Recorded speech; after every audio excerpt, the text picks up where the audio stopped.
This week's episode is brought to you by the brand new hot off the press Raptor APA. The Raptor family includes a surprisingly diverse collection of birds of prey and their kin, and stretches to include some of their fiercer ancestors from the land before time.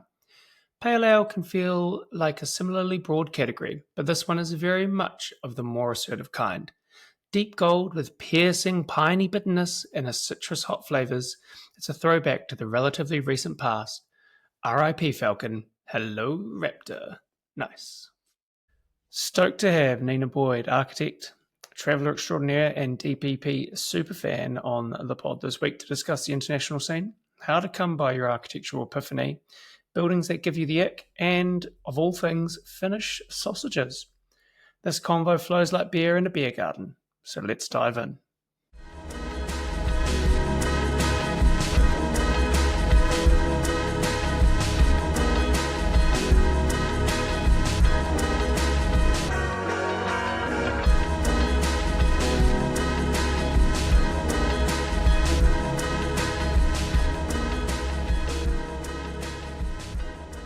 I guess we'll just crack on. So welcome to the podcast, Nina.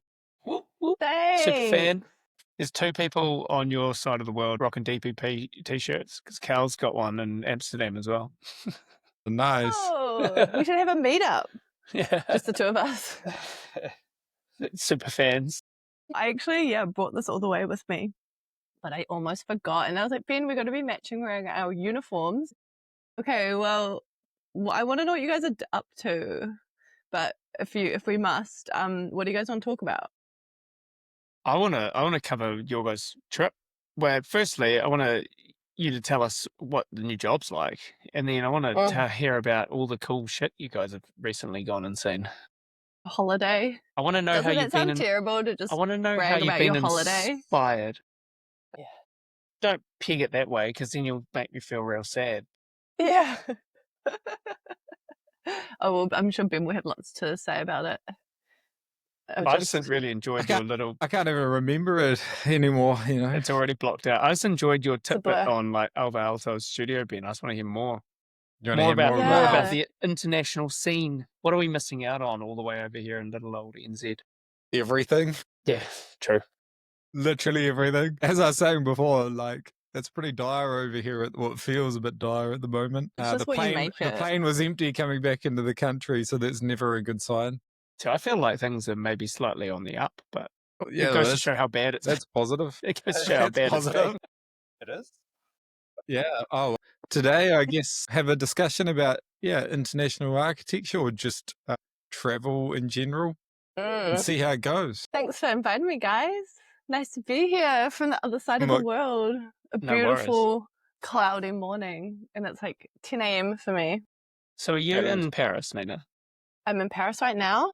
Nice. In a gorgeous little apartment, subletting off some girl. So the room I'm staying is full of her things. I'll be subletting my way all around Paris for the foreseeable future. So, you know. You've just started work? And I've just started my new job here a couple weeks in, which is very nice. But today is actually a public holiday. Where are you working? Second public holiday in my second week of work. Nice. Go the French.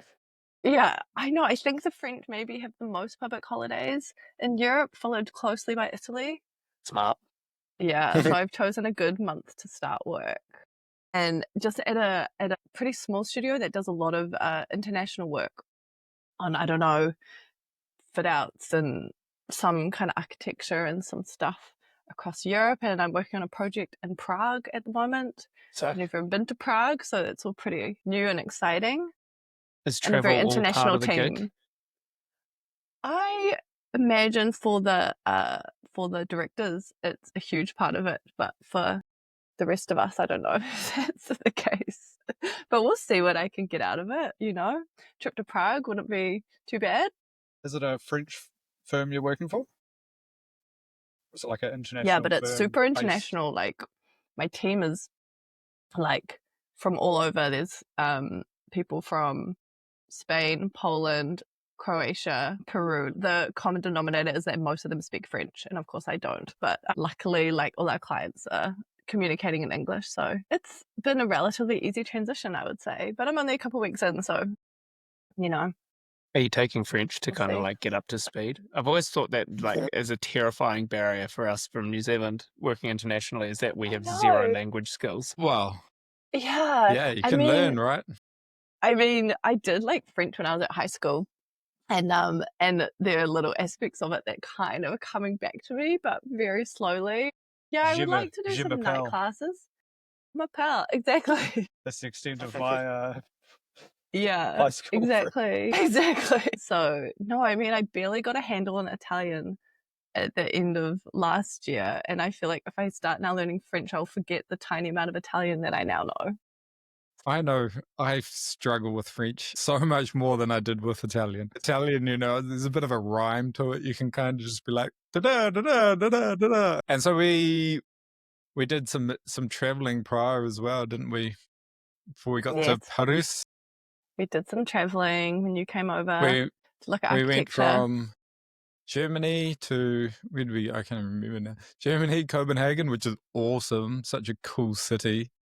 Super vibrant. And I was there for 6 weeks and it was just sunny every single day. Didn't see any rain for 6 weeks, which was pretty awesome. I think it was like kind of crazy for places like Copenhagen to, have that much sun at that time of year. So everyone was just out really enjoying it, which was so cool. And then where did we go? We went to Stockholm and to Sweden and then over to Finland and saw all the amazing Alvar Aalto buildings and studio and whatnot. And then back to Berlin and back to Paris. So nice little loop. Nice little loop. And places were so much further away than we realized. And we literally thought that we could take a train from Sweden to Finland. And then we realized like 2 weeks before that we had to fly because it was like an 18-hour train ride. Definitely.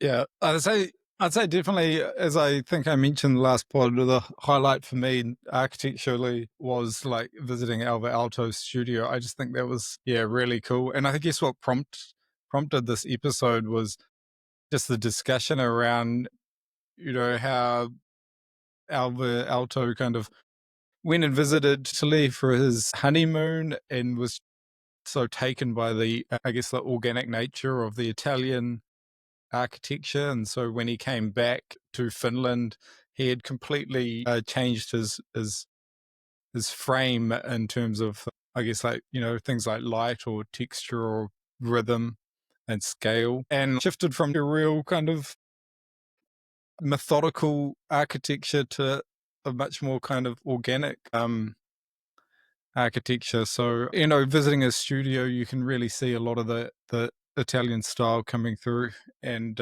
like things like, the amphitheater and that sort of thing in the backyard, in his courtyard. Yeah. And just other things like that. So I think that was my highlight for sure. Yeah. Pretty cool how, and like this is a classic New Zealand issue, I guess, or like trope, is that these guys and you guys as well. You can do that in a weekend. Like in a weekend, you can go very easily somewhere else, be totally inspired, completely change your outlook on life, come back and crack in. Whereas for us to do that from here, it's like such a big deal. It's not like we can take a trip to Europe for a weekend because it takes you a week to It's travel. literally the other side of the world. It's such a mission to get over there. And there's nothing worse than like sitting down. Although I guess like architects do it all the time, but there's nothing worse than like sitting down for like 3 days straight. Like you said, Ben, you've kind of forgotten all the highlights because you've taken 3 days to travel home. It was a whirlwind. It's sort of like reduced all of the glamour. But wouldn't you also say that like also it's a little bit diluted these days because you see you get it all on your phone and like your Pinterest board and your newsletters from Dibasade or whatever. So different than seeing it in person, though, right? I would say not at all. Like, not even remotely. I agree, but imagine being like Alvar Aalto in the 1930s or whatever, 1940s. Yeah, he didn't whatever. I have haven't studied him. He like has maybe read some books, and then he's like going there, and he's not going there with like all these tourists. He's like in the mix, with all these Italians, piazza life, and and being like, Yeah. whoa, like this is like mind blowing. Like I feel like I'm on another planet. Whereas we're kind of like, Yeah. would like go in and like I've already seen all the reference images, and then you're like, wow, the details of real life, you know, they're amazing, but you already have this frame of reference. And also you already know, particularly with Alvar Aalto, why we had wanted to go see it originally anyway, is that we had this beautiful book of like, what is it, like Christchurch modernism, like all these Miles Warren houses, and how he was like specifically influenced by Finnish architecture. I think what we realized when we spent like a week in Helsinki, that most of his influence perhaps came from like 2 buildings, and that the architecture in general there is like very cool, but the aspects of it that were like, oh yeah, you can see how this has been, you know, brought back to New Zealand was from truly just 2 projects, and we were like, it had everything that you come to expect now with like a Miles Warren house. So we were like, oh yeah, that's super cool. Also back then to just be like, I just want to take this, you know, you could imagine him going through taking all these photos and being like, I'm just going to adapt this exactly. But because it's already been so like filtered through or something, I don't know, it's a little bit diluted somehow. Yeah, like, and that's not to say, so yeah, Miles yeah, Warren, like definitely blown away, but also just like, it's just, I guess it's like, I'm almost like, oh, we've missed out on that ability to like change our whole perception of something. The shock. Perhaps You've watched a half-hour movie trailer before watching the movie. Yeah, exactly. Okay, but I think there's a little bit more. But that's not than that. You know. Like Miles Warren, like he actually worked in Finland, right, for a period of time prior to going back to New Zealand. I don't know. I'm pretty. Well, yeah. Don't quote me on that. I'm pretty that. sure he did. Fact check that. But anyway, so and I guess like the same with like Ian Ethfield. Obviously, was hugely influenced by, I guess, like the Mediterranean vibe. That's really true. Yeah. But so like at the very least, what I'm getting at is at the very least. You know, maybe it's not just experiencing for us anymore, but like having like work experience abroad. Like, how useful do you think that's going to be in terms of improving your design process or your architecture in general? I don't know. Obviously, I'm not a good person to ask because I've only been working overseas for less than a month. But I do feel like already the budgets are so different that we're specifying perforated mesh everywhere. You know what I mean? Is it that the budget's super different, or that like the accessibility of materials is so much easier that you can kind of like take your pick of stuff a bit simpler? You know, like we're so limited here that you kind of like to do anything weird or bespoke, or to harken back to the last episode, crafty. Like it requires quite a lot of effort. Whereas there, it's like shit, world's your oyster because everything's super accessible. I think it's a combination of all those things. Absolutely. I think also people trying to build new things, perhaps just because, I mean, I imagine in a city like Prague, there's areas of new development happening, and then there's other areas that they're spending a lot of money to maintain. You have to probably, like I can't imagine the process for designing, like I think what I'm working on, sort of like an apartment. You have to jump through a lot of hoops to make, like, for the city to like be okay with you building something. They're just not going to let you build any old crap. So I think there's like a combination of a lot of things, and also like it's working with these developers specifically in my job, who I guess from a, you know, as developers, they're like, we are going to like make this amazing and this is our brand, and they have like a beautiful websites that go along with it and spend like I don't know, thousands and thousands, maybe hundreds of thousands of dollars, probably not, but like a lot of money on renders and like all this stuff. It's like just at a different league, I suppose. Yeah, that focus on plannings, particularly internationally, I think, in comparison to New Zealand, is really interesting. Talking to, you know, a lot of peers that have worked in particular in London, you know, like it's planning first and building sort of just like an afterthought. Whereas here it's like in terms of consenting and stuff like that, it's building first and planning sort of like, maybe try and, you know, ignore that as much as possible, but it's not like the primary thing.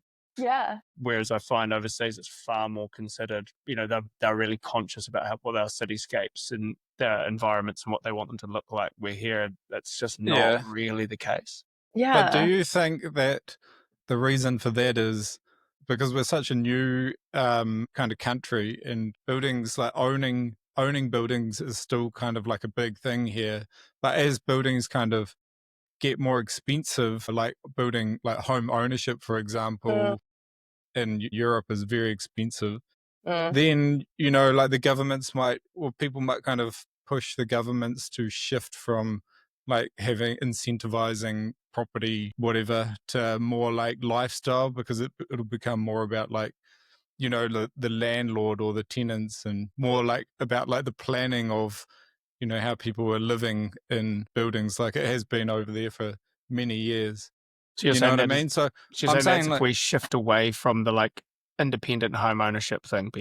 yeah, I think inevitably we're going to, right? So there's going to be a point in time where housing ownership in New Zealand is going to be too expensive, probably similar to like Europe. But it's not Yeah. just housing; it's Then there'll be commercial like a, as well.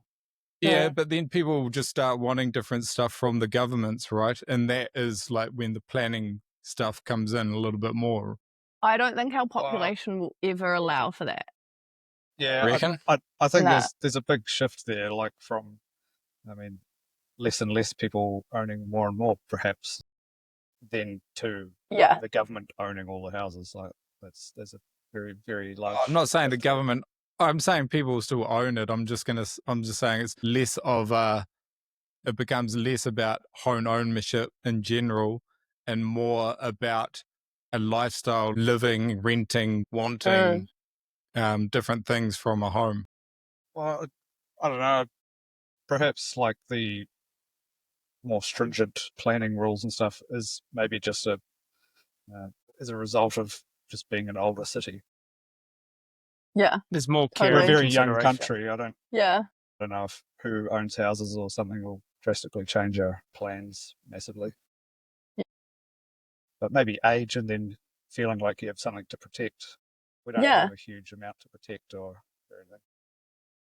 But it's not Oh, you even mean, like, in terms necessarily of buildings? protection. Like obviously, like the heritage consideration is really high, but Having never they worked in still Europe, do. I have no idea what the planning requirements are. Yeah, but they do like amazingly contemporary stuff within that, like, you know, that old or that heritage framework. You know, and that's evidenced everywhere. I'm sure you would have seen some pretty excellent examples of that recently. Yeah. Yeah, it's just in general, everything is so dense. Just, you know, Yeah, it's pretty cool. but they've already, the cities are just so well developed already. It's so hard to compare because here it's like we've got these big sections that we're like starting to chop up a little bit more. But there's just there's no sections. It's like the in-between spaces, which are like so well utilized. And yeah. On your guys' travels, I mean, you kind of you've talked to the city thing a little bit, that densification in the last episode as well, Ben. Were you guys out in like the rural environments or anything as well? Was there like good architecture evidenced out in those spaces outside Yeah, of the cities? we drove from we visited Helsinki, and then we spent a few days staying in this town called Tampere, like north of Helsinki, in Finland. So it was super cool and really small. Like, what do we think? Like the population of Wellington, pretty much. Yeah. It was awesome. it was super interesting vibe, like not what we expected at all. And then we drove slightly further north. Saunas. It's got the most sauna to population ratio in the world. Yeah, actually, Crazy. it does. It had so many saunas, even though we just went to the same one. That's so good. No, we went multiple times because it was so epic. Between these, it was kind of crazy. Like between these towns that we visited, it was like all farmland. There was absolutely nothing. Then it was just like big box retail and like these huge highways. It was kind of like, I don't know. That's kind of what I've never been to Russia, but there are like aspects of it where I'm like, this is kind of maybe what I would feel like it was like little, you know, like tower blocks and like 20 huge shopping rather malls. Soviet. Mm. Yeah, oh yeah. But the not even architecture's Soviet, like but big buildings yeah, and like big blocks of land. So it's like, it was weird. It was it's like kind of like a driving. Walmart. It's kind of like a Walmart with a big Yeah. car park, you know, but the car park is just like bare land. It was big buildings in the middle. weird, man. It was a weird That's vibe. cool, But then, though. like when you got to the towns, there were like all these little beautiful projects that you could see. Where then obviously like invested a lot of money back in like I don't know between the 40s and the 60s, like getting these beautiful buildings designed by Alvar Aalto for like the library. And these little villages and stuff, or Well, townships. not even a and village; things. it's like a town, and Yeah. then it's surrounded by these big shopping malls. It's There's Interesting. still really there's still interesting. not a huge amount of standalone building though. It's far less No. common. Unless it's a farmhouse. You know, So it's yeah. interesting. People just don't want to So live like everything that, I is guess. still high, like what we would call high density is like their kind of medium to low density, you know, Yeah. and that's just everywhere. So you've got like Yeah. townships, I don't know, pick a township, a Taupo or something, but it's super high dense, and then just all the like amenities surrounding the outside of it, and then it's just open farmland again. Yeah, actually, you say that. It's funny. Like, I thought it did kind of feel like Taupo a little bit. It was very, like, you know, it like had its Cobb and Co. and it's like breakers. Like, it was that the kind Finnish of Cobb and Co. vibe. What's Finnish Yeah, Cobb and Co like? Tell me more. I love Cobb and Co. That's nostalgic know. as fuck. Me too. We didn't I think- go there. We didn't go. Yeah. We had a sausage on the street. They do. Yeah. They're really into giving out sausages, like sausage sizzle vibes, but they don't give you bread. So you just get a sausage and a piece of paper, and and the sauce goes everywhere. It's And chaos. they'll eat sausages in the sauna. I should have introduced them to a piece of bread and been like, what if your Honestly. equivalent No. of But Bunnings I is? don't- Get this outside, and you honestly, I know, your but I one one don't. lady lady- like nothing else. One lady was Literally. telling us that that they, you know, they usually like hang up their sausages over the sauna, so it's like cooking the sausages while they're in the sauna, and pour a bit of beer in there to get it nice and seasoned. And then they would just hang around the sauna and then eat their sausages in between. It's so funny. Sounds like a good maybe that was country. the trip highlight. Yeah, that Yeah. was good. That was right up there. Favorite building? yeah. The sauna. I mean, Oh yeah, we saw some good sauna architecture though. Tell me yeah. more. Slight segue. There was a really nice one in Helsinki that I think it was like either a collaboration or just designed by like this Japanese architect who was like taking the like idea of the onsen and kind of combining it with the sauna, and that was beautiful. It was like all like beautiful timber, and like that obviously specified like the kind of timber that smells amazing when it like warms up in the spaces. So it was just like cozy, and it was called Turi sauna. I don't know. That was super nice. It does And sound had like like a it's little, it had like a little courtyard. I just found You it. know, I'm gonna It's a Go. nudist You're gonna I'm sauna. gonna put that in It's- the show notes. It's Yeah, a but nudist sauna as well, better just not- FYI. Oh, It's not a nudist Where sauna Noah- bed. share it up, Okay, Sam. what is Press the- Okay. press- That's press just the the share. It normal was just for one. Ben. Yeah, exactly. One of They us only was made him naked. take his clothes off. But I don't That know. explains Yeah, like why it was so like- awkward. I guess like obviously it's such a huge privilege to be able to go and like travel and go see all this other architecture around the world, and it is like all so stunning and overwhelming. And then I think like ultimately though you're like so lucky to have seen all this stuff, but my take is that it doesn't necessarily change your whole perception around what you're like. I don't think that my like architectural style, if I ever had one, is like radically different. I think you probably just have a bit more of a thing of like, oh, well, why can't you do that? Or like for me personally, I'm like super all about living in a way smaller space than any flat or like home I've ever grown up in. I'm just And like, yeah. like I can live in a small apartment, like no problem. That's probably like the biggest takeaway from like traveling. I don't know. And without cars as well is pretty good. Just being able I to like know. walk everywhere, I think like Yeah. is pretty key. Oh yeah, walkable city. I mean, that's the only thing I want Yeah. in this life is a Or walkable. bikes. To live Like in a all of walkable those city. all of those Scandinavian countries I would include, you know, and you know, also France and Germany and that sort of thing. They just obviously like they're flat, unlike Wellington. It's a bit harder there. And I know Wellington's really trying, but yeah, just like bikes everywhere. Yeah. Most people just Yeah. bike, and it's just super convenient. It's so much faster. It's interesting that you kind of say, Nina, that even seeing all this stuff and being in Europe for the last 2 years, really, like it hasn't like profoundly changed No. your design approach, more kind of like influenced it, like with like maybe like the minutiae. I wonder if that's because of Yeah. that exposure, like you spoke to at the start of the pod, like that exposure that we've had for a long time through Yeah. media of all forms of this stuff. And so when you see it, you're like, oh, that's cool. I really like it, but I've seen it before, so it's already had that kind of influence. Mm. Yeah. Yeah, That like, what do you rationale even call does that? does like explain why architects back in the day would have such drastic sort of design Yeah. direction changes after like a Epiphanies. big Like, travel or something. yeah. But if you're seeing it Like, every day, where are it's, the epiphanies? yeah, I just, I I'm going the opposite direction in this. I generally feel like You're having epiphanies. after seeing and experiencing those spaces, I know a lot more clearer what I like. Interesting. So Mhm. like a lot more clearer with a lot more clarity What what if- I He like. learned French and forgot how Should to this speak podcast English. just become English I with do. Ben? Yeah. No. Dick, Whatever. give us. Whatever. Give I'm a designer, mate. Dick, I'm dyslexic. Did you Yeah. enjoy the By trade. desolation? Sorry. This is what happens. This is what Thanks happens for if you that as start well, getting. Sam. This is what happens if you start getting that stupid Gemini thing to write all your emails for you. Yeah. Forget how to. You forget how to Speak use English. English. No, Nina, I'd forgotten long before that. Yeah. Hard Ben, out. you said that you've been epiphanized. There you go, it's a Yeah. new I word think as so. well. Do you reckon that, like, when do you feel like you're going to get the opportunity to put that into play?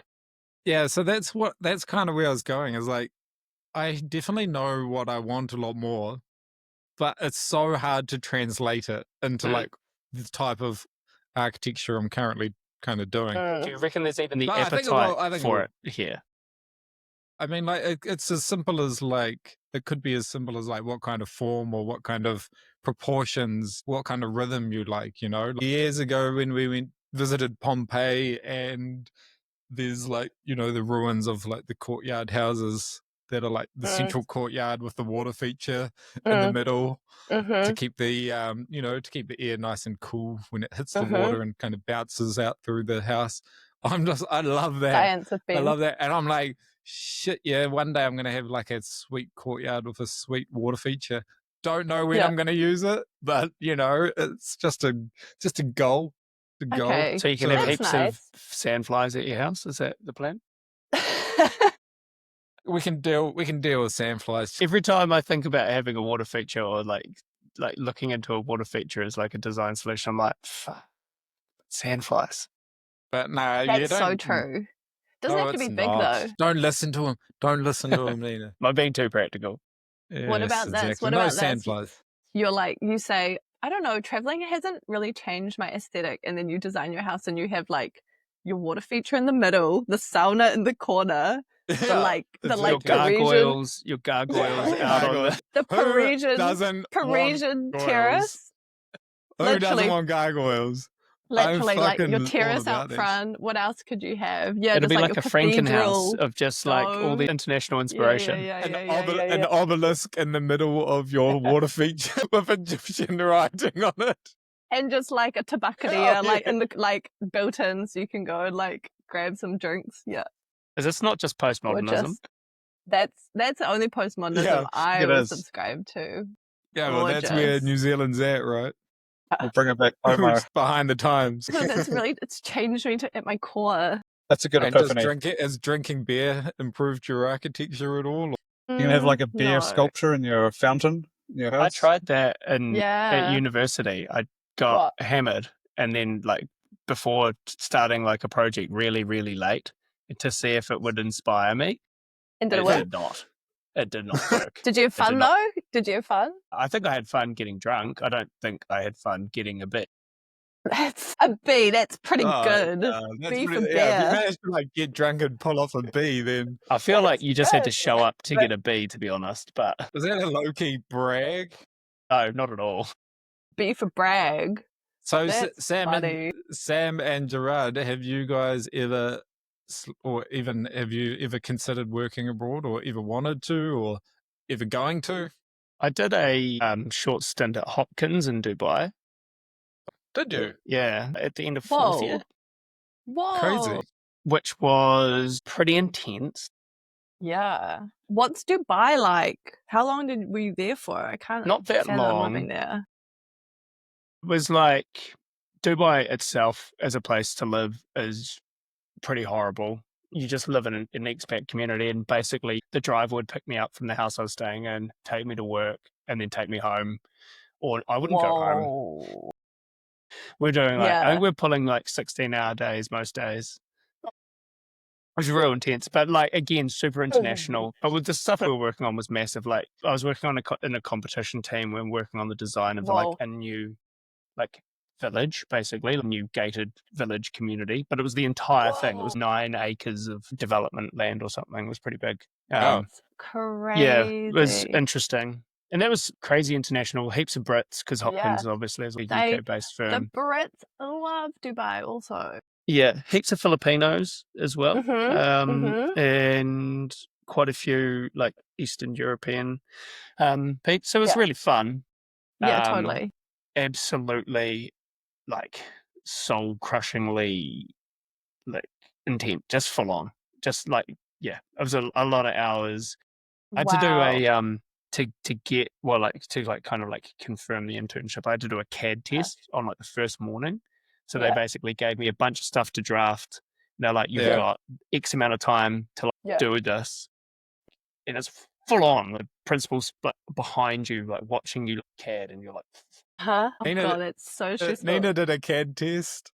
yeah, it's stressful. Oh, it sounded It's horrible. so stressful. This is they like got you old to- school AutoCAD 2D as well. So you're just like, That's so scripting, funny. like, it's heinous. It's intense. I had a job interview for an office in Milan before I got my current job, and she was like, I need you to model a pyramid in Revit, and I could not figure out how to do it. I don't know. How I was to do that. I was like trying to make a box and then like delete and then make like, and then, Like void format. Yeah. then void out, and then I was like, can you just tell me how to do it? Because I like, my math doesn't really work. Like, I mean, I might be an architect, but the geometry of it, I was just like, I genuinely can't figure this out. But I kept trying, and then she's like, no, that's not it. You've got to model all four faces. I never heard back of from pyramid. that job. There you go. There you go. Yeah, it was actually quite easy. Yeah. In hindsight. Crazy. I should have made you guys each do that test to see if you could have figured it out. It was also in Revit. I wouldn't have got there until you told me the cheat. Gerard, what The about you? cheat code. International? Does the wall tool go to a 45 on Revit? Nah, not wall tool. It's only, it's Nah. like you got to make a, So it'd be a nice what quick do you call way it, and object. Nah, No, well, you she can't. specifically said it needs to go to a point as well, eh, Nina? Yeah, because I was like modeling a tiny square and then like a big square, and then And then but like blending it. it has to be to a point. Too cruel. Too Gerardo. cruel. overseas. Yeah. I have not been overseas to work. I've only really been to Australia, so I'm not overly Yet to helpful. be influenced. Not overly helpful on this overseas. You're waiting for influencing. that epiphany. To be influenced. Other than And you being don't use- influenced by the Aussies. Yeah, and you don't use Pinterest, and That's you 'cause say that you don't look at stuff on Instagram, so maybe you are going to everything have we a do comes look company. from Gerard's own mind. We do look His at Exactly. own stuff on mind is enough Instagram, of but an we adventure. try not to look at too much. Yeah. So your mind's still open. You can just have like some crazy experience. Yeah, I would love to do a little Aki tour, Yeah. Aki marathon, one might say. We actually got a lot of, we Hot looked at all the tips. Aki Marathon Yeah, inspo. just look at all places the that they videos. visited. It was helpful. Yeah. Yeah. I He's want, done all the hard work for us, so yeah, shout out to the Archie Marathon lads. Thank you Yeah, it was very awesome. much. dog. Yep. In terms of working though, two minds. I think one mind, sometimes working for yourself is really stressful and needing to pay your rent and all that.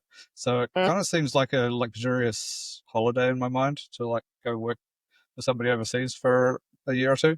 Not 16 yeah. hours a day. No, Yes, you're probably doing that for yourself at the moment, Gerard. Yeah. Just move to, I don't don't know. move to That's Dubai, okay. move to France. Yeah. You want to go move somewhere where there's siesta. Yeah. Where they have human rights just to start, Definitely. just as a starting point. Fair point. Yeah, I don't know. I think a chance to learn from somebody who's doing some really cool things. What about Antarctica? I feel like that's a place that has I've been- like a unique. Been there. Yeah, Not you a lot of have. architectural influence. Well, the It's all architecture, buried, isn't it? the Under architecture snow that is there is and ice. unique enough. There's some pretty epic creations out there. It's pretty interesting. Well, yes, yeah. I mean, like the actual, like the bases are interesting in themselves, but to be honest, like the forms of icebergs floating in the ocean and glaciers and everything is pretty. It's pretty cool. It's pretty I inspiring. knew you were got going to say that. I've got a hella photo album full of just awesome formed pieces of ice. Yeah. I've actually drawn on quite a bit. I think like initially when I set up a rep, heaps of it because I didn't have any buildings to put on my website, so I just had pictures of cool Mhm. icebergs. Amazing. Have you I made mean, many that's iceberg awesome. buildings? It's the best selling point. Have I done any iceberg buildings? Got to let some of I that know, influence see? come through, man. Yeah, I know. Get Really. Get Bergy with it. I'm actually kind of doing an iceberg-esque building. Well, it's more of like Bye. an 'Cause it's earthquake bigger underneath? eruption. It kind of you could say it's looks a bit like an iceberg in Queenstown at the moment, but Cool. Is it all You've white? convinced. no, it's not. It's brown. Oh, It looks more like rocks than icebergs, to be honest. But it's cool. That's pretty cool. The Wellington. You're not wrong though, Gerard. I might have to pumpkin. put a water fountain in my next building. Yeah, get it done, Yeah. mate. Do it, then it's done. It's not a water fountain though. It's got to be like the beautiful, perfectly symmetrical, like courtyard. very tailored. Exactly. Very- Well, I'm a big sucker for Mosaic tiles. those old school sort of heating, cooling techniques that ultimately result in like some interesting forms, like the big lake, like the big Yeah. pond in front of your house, and then like Yeah. a solar chimney. So just a large Yeah. bit of your building that opens at the top. It Those definitely perfect Yeah, works. solutions. totally. We That's were super sitting. cool. We were actually we didn't go to the Louvre, but we were went to the park out front the other day. Close enough. Good to, like, story. see Same it. thing. But no, so they got. I was Still the kidding, they Louvre. got it was a hot day, and they've got all the ponds, and there was like thousands of people. But like you sit around the pond, and it was just so nice and cool, you know. So just a body of water to cool the air temperature. Yeah, but Sounds New nice. Zealand is Feels surrounded good. by a body of water. Yeah, that's why it's always Yeah. temperate. Generally temperate. Yeah.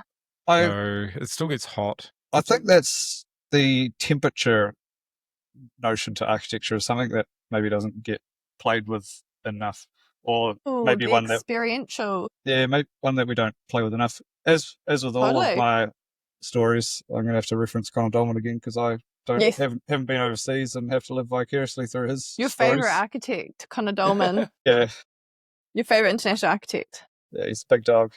Recommend. No, he went to Zimthor's the Valspar Baths. But yeah, Mhm. It's just saying like the temperature in each of the pools is different. So like Yeah. it adds like this whole nother layer to like the Whoa. experience of the space. So I think that's Yeah. something you can't see in the photos, or like because those No. spaces are so separate, you can't see them all together apart from in like a floor plan. So No. the navigation through that space, he said, was like very worth the trip to see that building. Yeah. I That's feel like so true. that's the case, less so maybe the temperature thing, but I think that's the case for a lot of these international buildings. Like there's definitely some like clunkers. I've been to some clunkers that I've like built up in my mind, and then you go there and you're like, really? Is that it?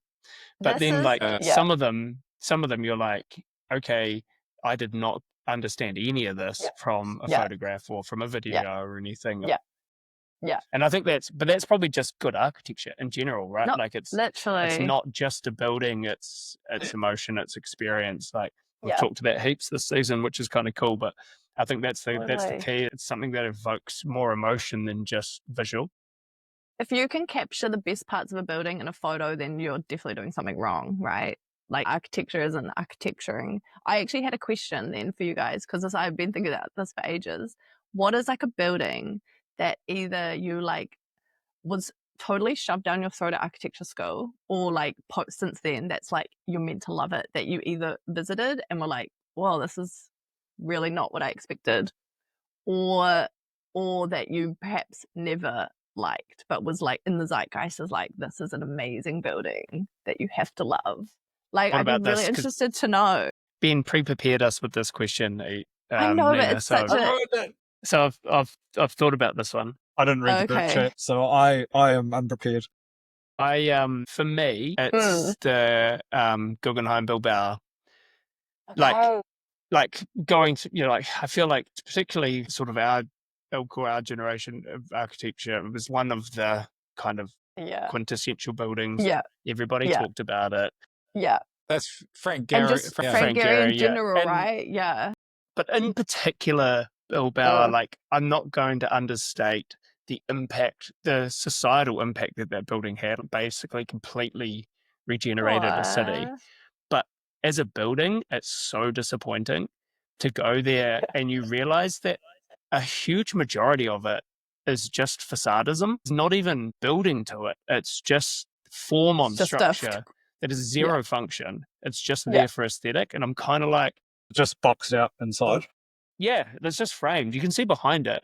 You got, big, cool sweeping form, and then you turn around the corner and it's just like a lattice God. grid work of framing. And you're kind of Guess like, that Oh, God. solves your weather tightness issues. yeah, when you don't have to weather tie anything. I was just super disappointed. Pergola. It's just a big amazing to rain look screen. upon, and like it's such a pretty wild form and everything, but like that was super disappointing. But then in comparison, the Disney concert hall in LA, those two are sort of like brother sister buildings, Sure.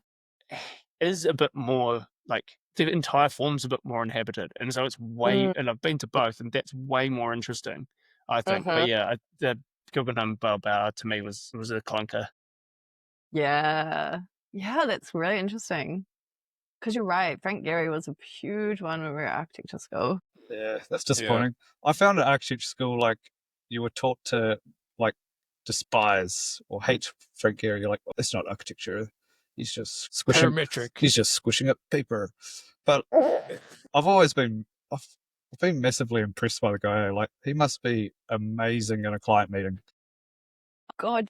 Incredibly convincing. That guy's communication skills must be unreasonable. Like, he could talk you into some weird things, I reckon.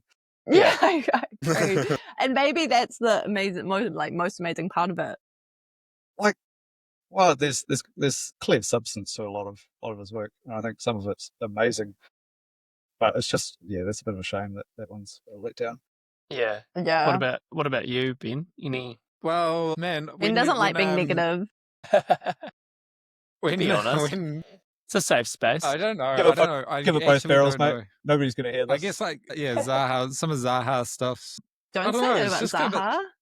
It's a bit Don't pick the only female architect and be like, man. I visited I'm kidding. I visited the the fire station at Vitra, in the Vitra complex, and it's just so like it's crazy because it's basically got one focus point, and the whole building is designed to that one focus point, including like the kitchen and everything, which is like pretty cool, but also That's like awesome. the most ridiculous building I've also ever been in. And I guess like maybe I'm a little bit too practical. Yeah, I'm not saying the negative part yet. Yeah, I know. It's just it's the whole building would just never be used for what it's intended to be used for, and it just becomes a sculpture.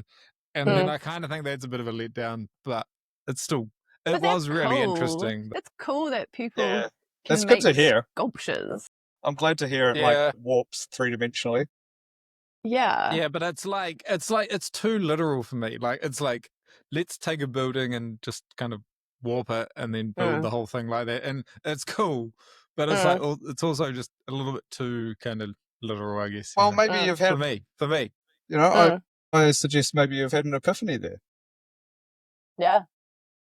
I'm only doing super rational building. A very strong conceptual piece of architecture. Yeah. But no, I'm too practical, Gerard. I just can't handle when something's not fit for purpose, I guess. Well, like that's design sometimes. You got to like trick yourself into things. It's like, it's like, is it Madagascar where the penguins like look the other way to walk off the cliff? Maybe one day you should like throw some rash conceptual elements into one of your buildings and then see what happens. Yeah, I know. That could be part of your design development from this journey. Yeah. That's good points. Understanding where the line is of what's conceptual and what's not actually that conceptual. I found when I was, this doesn't have to do with going overseas, but earlier when I was starting working, I would try push like crazy ideas to what I thought was crazy to the job I was working at the time. And everyone kept saying yes to things. Yeah. But like with each one, like Ben built the first house, and it was like, oh, I'm gonna put a wall on an angle, and then because it's like double story, so half height, half levels. So I was like, if I angle the wall, then the room below gets more space, more floor area, and then the room above gets more like head area. I was like, oh, this is a crazy idea. But then when it's built, it's like, it just kind of just works. Amazing. There you go. And Just then talking. that other one you built, the particle board one, Yeah. Yeah. the boss at the time was like, you're not going to get that through. And then they went rip roaring ahead with it and loved it. Amazing. Well, it was like a full yellow bathroom. And I don't know. That's the yellow toilet That's house. so cool. And The urine toilet. Oh, yeah, that's so cool. I visited it the other day. It's awesome. Nice. did you? Yeah. How's it looking? Yeah, it looks mint. Looks like the day it was built. Quality construction right there. Construction. But I think like some ideas, like a ski field on top of a power plant, when it's built, it's no longer like crazy. Oh, this is in the realm of reality. But maybe the fire station kind of makes sense. So we obviously went there. Fucking cool building. But at some point, Just had that to was throw like it in there. an obscene, crazy idea to somebody, and Totally. now it's in the land of the Totally. living. Yeah, Fair. absolutely. Fair. Still, that is actually like a power plant and is used as a power plant. So it's very, very much fit for purpose. So does the fire station just not have people in it? Or? Like, I think that lasted like 2 seconds as a fire station. So what is it Fine, now? that's just a marketing It's ploy. literally, it's just you visit it, just look at it. It's an exhibition building. Right. Well, I guess it Just a works. gallery. It's just the building on show.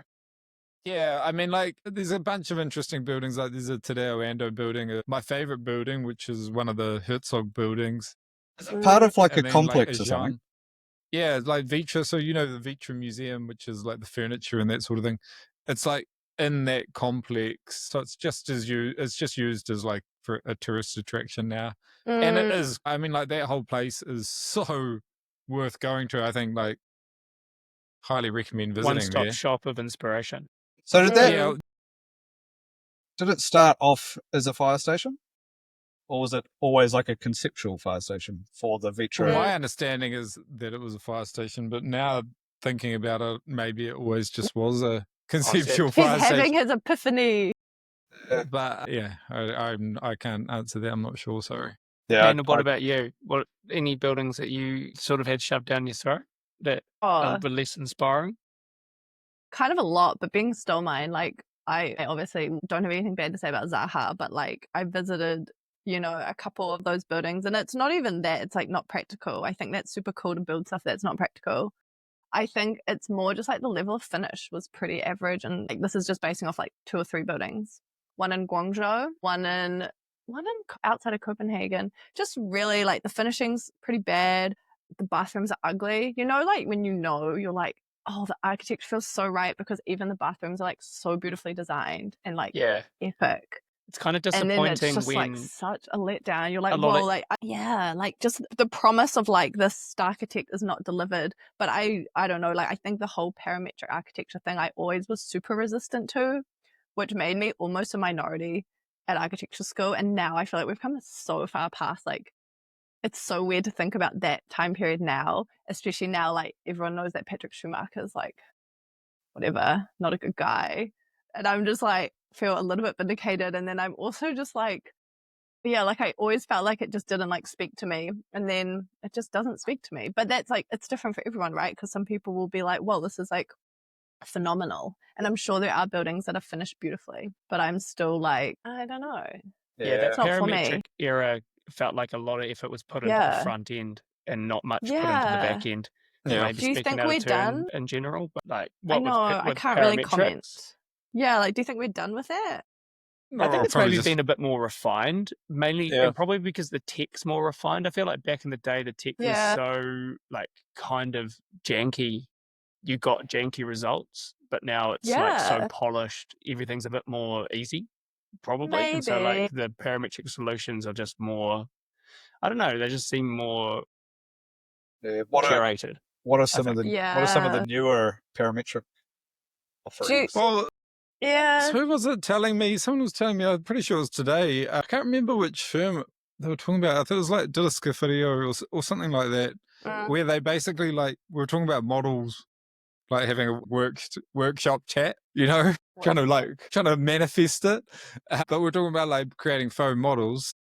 Yeah. And like they were saying like, yeah, whatever firm it is, I'll have to double check. But like they basically like make the form out of like these big foam models and just get it how they want it, and then basically like just scan it, chuck it in like a AI generator, and that kind of generates the I facade. hate that. Please, So no. like I hate there's that. heaps of people kind of. I'm scared. I'm just saying that's I like want to it's die. it's becoming a thing. It's kind of using all technologies at hand. You're at least still model making. It's a It's tool. still, the form has still come I from a know. human mind. You've just I know. used a tool to perfect it. You're selling it. It's like you take yourself I know. places that maybe you weren't prepared to go, and there's no coming back Gerard, from that.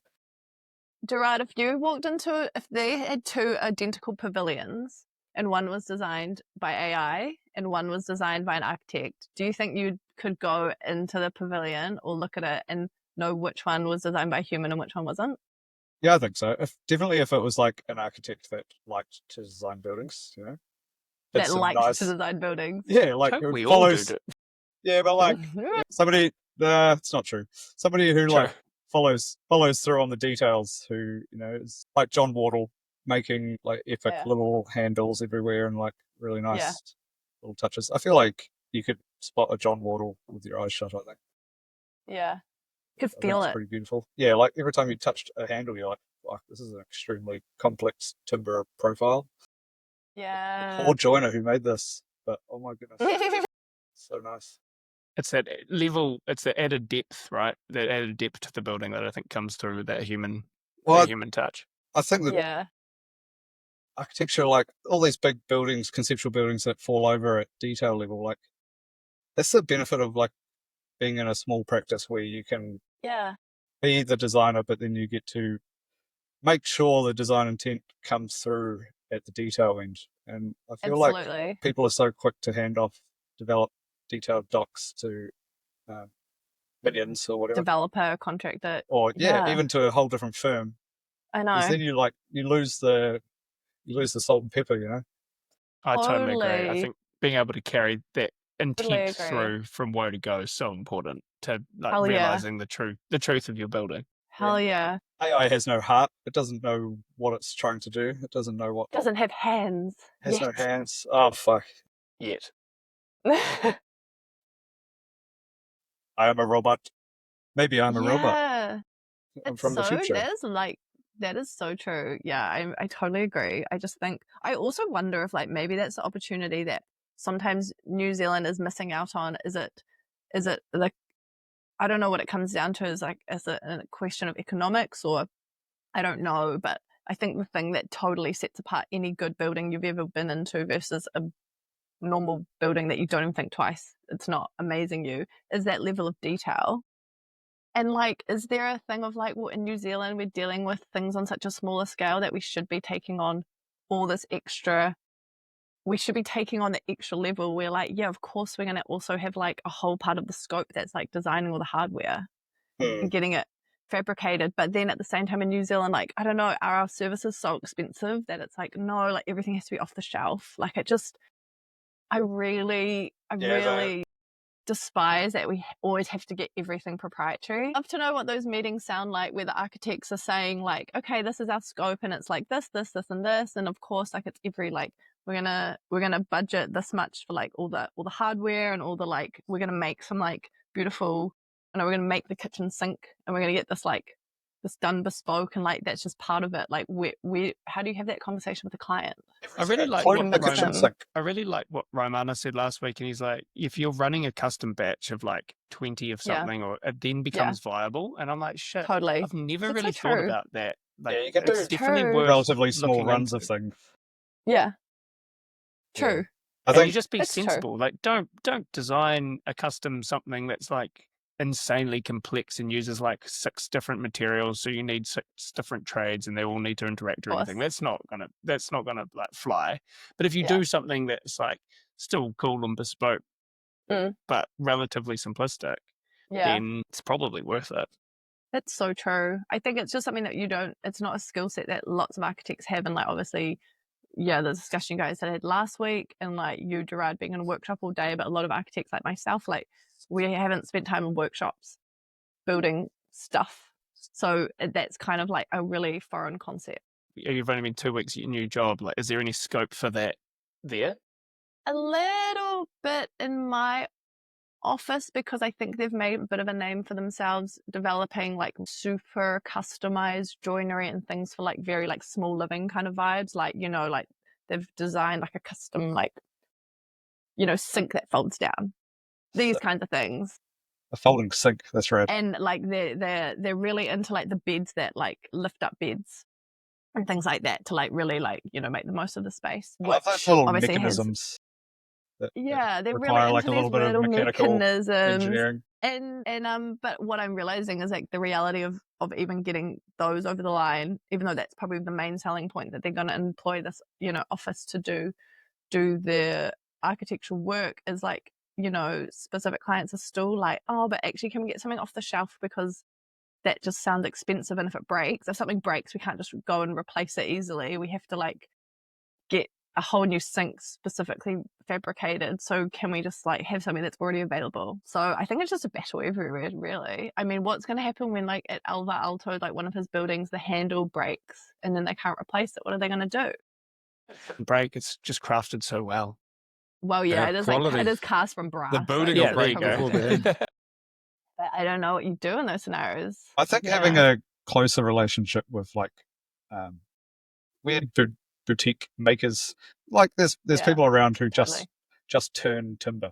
So it's like you could get a whole bunch of knobs done by somebody, or like there are people, if you want to make something, I guarantee somewhere there's some guy who will make a small batch of those for a reasonable price. I think it's just we're so used to we must wrap all this into a package and put it through one main contractor.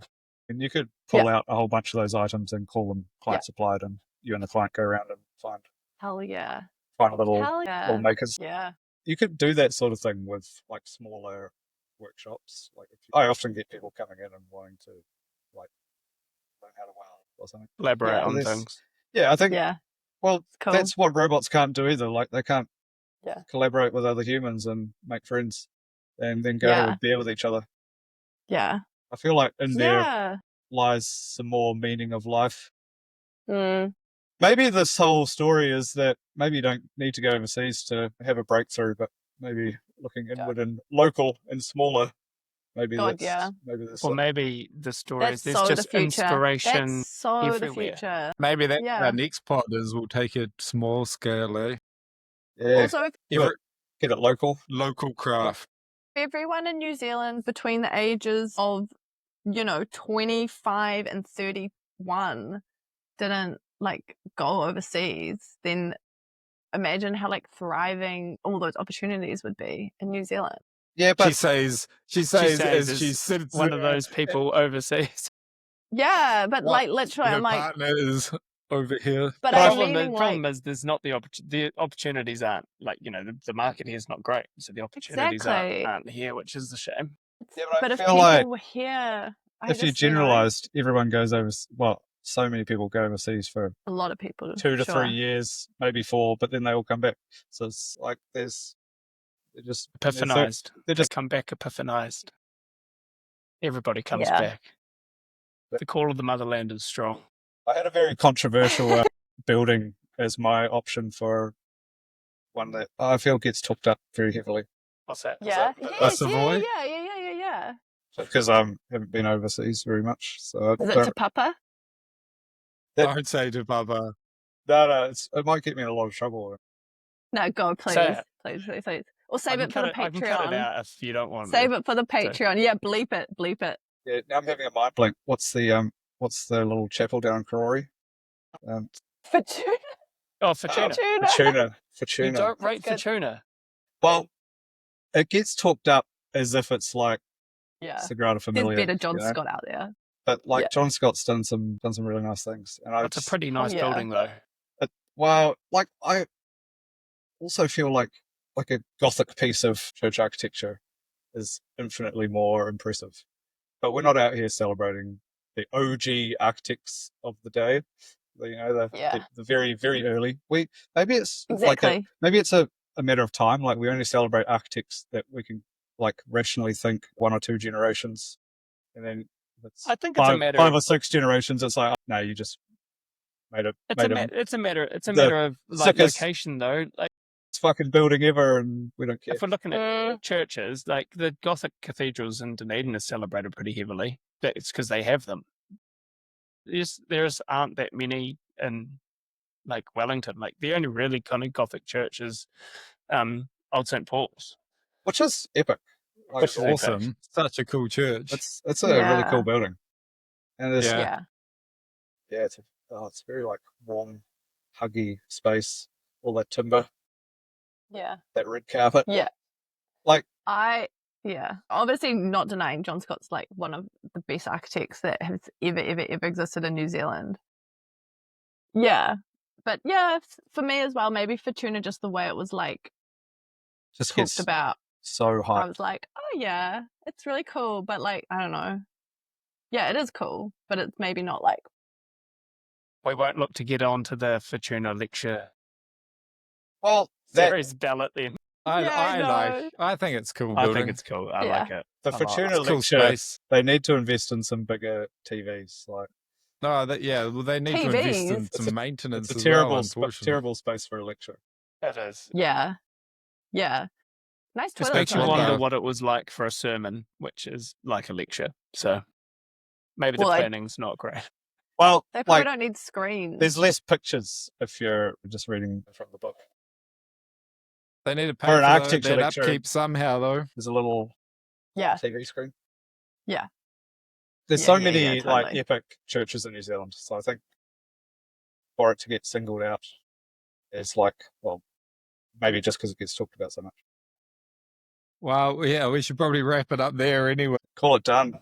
Awesome to have you on, Nina, and nice to have your international Thanks. perspective. Oh, it's not an international perspective. I've just been on holiday for a while. More international than ours, but I hope the new job goes well. I told her Thank you that very what much. we're talking about today, and she's like, "Oh, has it influenced your architecture?" But not. I don't think it has in any way. I'm like, okay. Good. There goes that conversation. The answer is The answer is Yeah, no. we whisked over that pretty quick, but I'm glad Well, it's influenced you, Ben. That's made Yeah, me feel it better definitely about my lack of stand travel. by it. I Yeah, stand exactly. by it. I just don't want to come on here and be like, yeah, so I've like been on holiday for a while. I totally Yes. like I'm the best architect in the world. Like haven't even designed. It's had such a profound impact on me. You are. Yeah, literally. Here I go, like specifying my tin roof as per usual. Awesome. Thanks for coming on, Nina. It's been great. Nice to talk to you guys.